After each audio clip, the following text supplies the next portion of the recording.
I'm sitting with Shankara, who has created a systematic approach to inner well-being. It's the absence of inner sorrow. Shankara, welcome. Thank you very much, Duhin. In Amanaska Yoga, you keep talking about the self. There is a bigger self and there is a smaller self. Yes. And can you describe the little self? Well, the little self... What are the qualities? Yes. The little self, to begin with, is somewhat unfamiliar to us for the simple reason that we are the little self ourselves. So we may not have had an opportunity to view it, to study it, as an entomologist would study an insect or an ornithologist would study a very interesting bird. It has to be observed very carefully, and it's not all the time there for you to observe it. It kinds of like a meteor flashing into the canopy of the heavens. It makes its appearance in a very darting way and then it disappears. And it is at those moments that we must be ready with our telescopes and microscopes of observation to pick up what we have seen. So the self is a very elusive thing, to answer your question, because we are the self ourselves. And it's not a noun. You could think of it as a verb. It's a moving dynamic energy. It is divisive. It draws a line between yourself and the other human being with whom you're dealing. It's divisive. It's judgmental. It is critical. It is always pursuing success and victory in a highly competitive world, and it is seeking pleasure perpetually for its own beatific fulfillment, and it does not know how to deal with failure. That's basically what the self is. But still, all this is not to say that we have come to know a little bit of the self. We've not even made a beginning. Would you call it the force of evil inside us? We cannot go so far. We have to, first of all, the object we are studying, the octopus or the crab we are going to study, is new to us. So we don't know enough about it.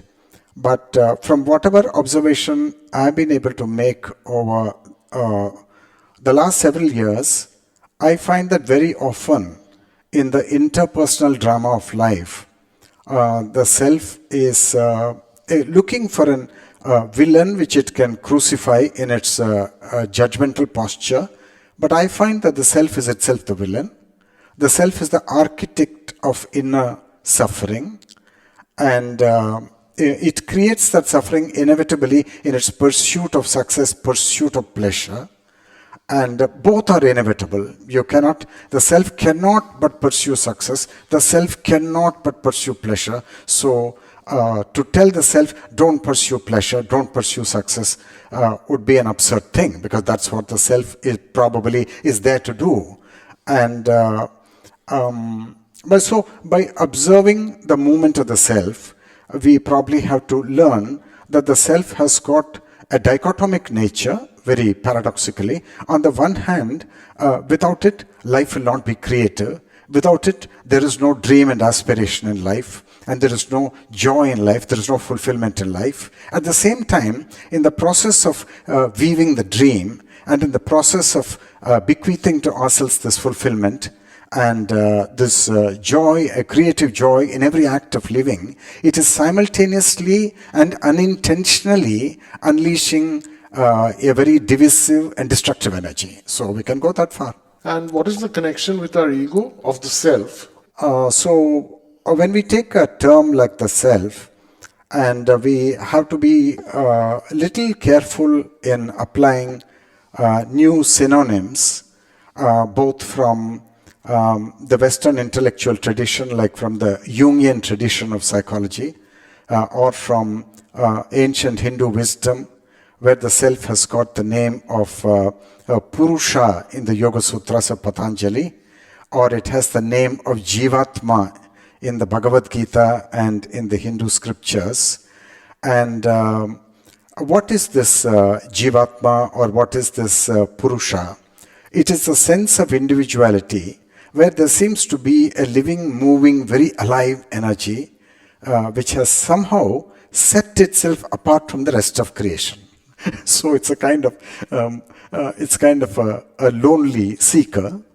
It's looking for fulfillment. It's looking for, importantly, for permanence, and for victory over others, and for a timeless quality, for love even. It's looking for love, and it's looking for success. It's looking for permanence, and it's doing all these things. The question is it successful, or is it meeting only with fleeting successes with which it is not satisfied? That's the question we have to pose in our study of the self. And you say the goal of Amanaska yoga is to let this little self die so that a new self can take its place, right?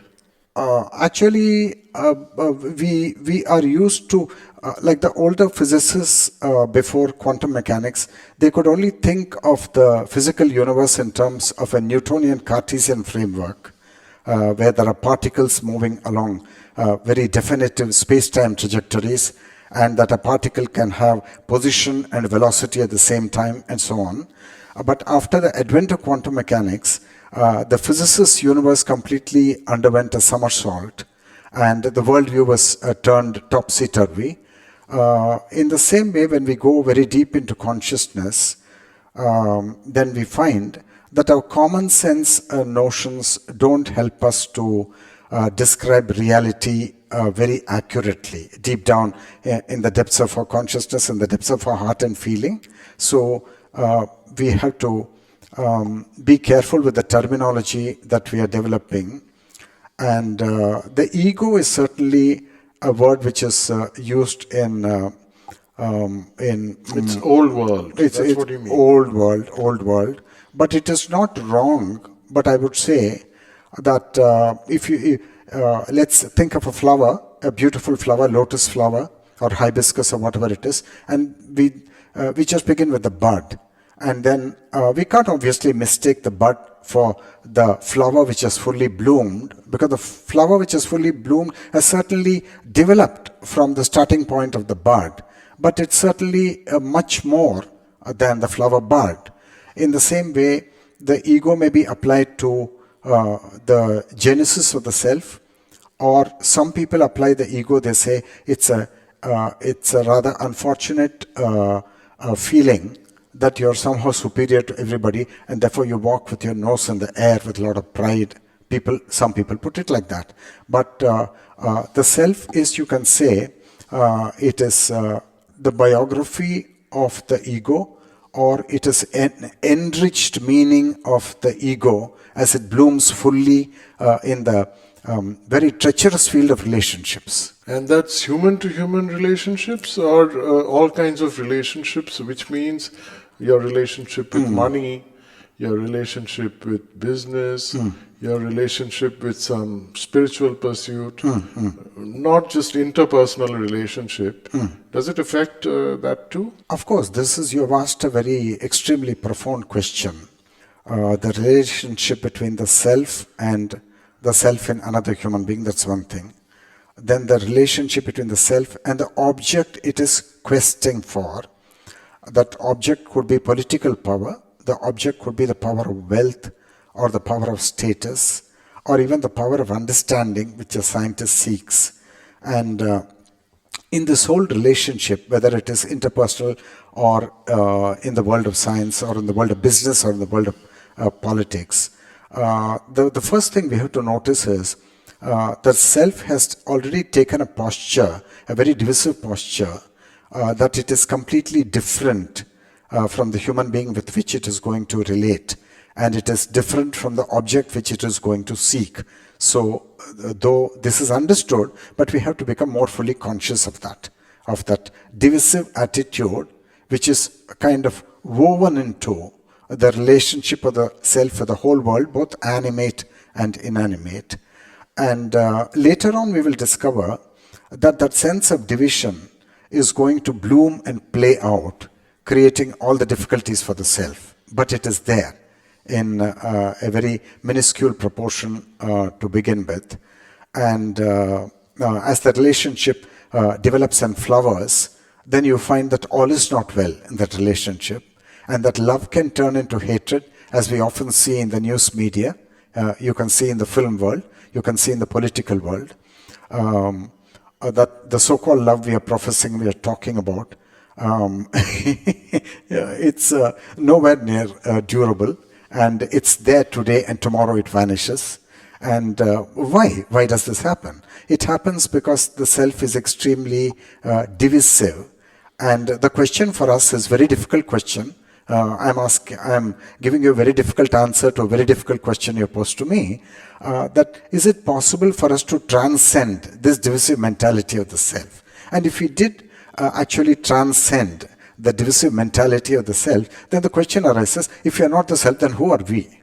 If we have transcended. So those are very deep religious questions, they're philosophical questions, and they naturally come as we plunge into the waters of self-knowing. They will come to us in a very genuine, in a very authentic way, and we will find that they become part of our pursuit, part of our seeking. At the end of it all, once you are free of the little self, how do you feel? You feel you feel very good, and you feel that you become free from a monster. Really? The paradox is that this monster was very much a part of yourself, and you even became so honest that you made a declaration of it, that this monster is also part of myself. And as I said, the monster is like a double-edged sword. It gives you tremendous pleasure in life. It gives you tremendous fulfillment. It gives you tremendous creativity. At the same time, it gives you tremendous pain. So the question is, can we have the pleasure? Can we have the fulfillment? Can we have the creativity? And then somehow get rid of the pain? And I find that that's not possible. And this is the universal verdict of their religions as well.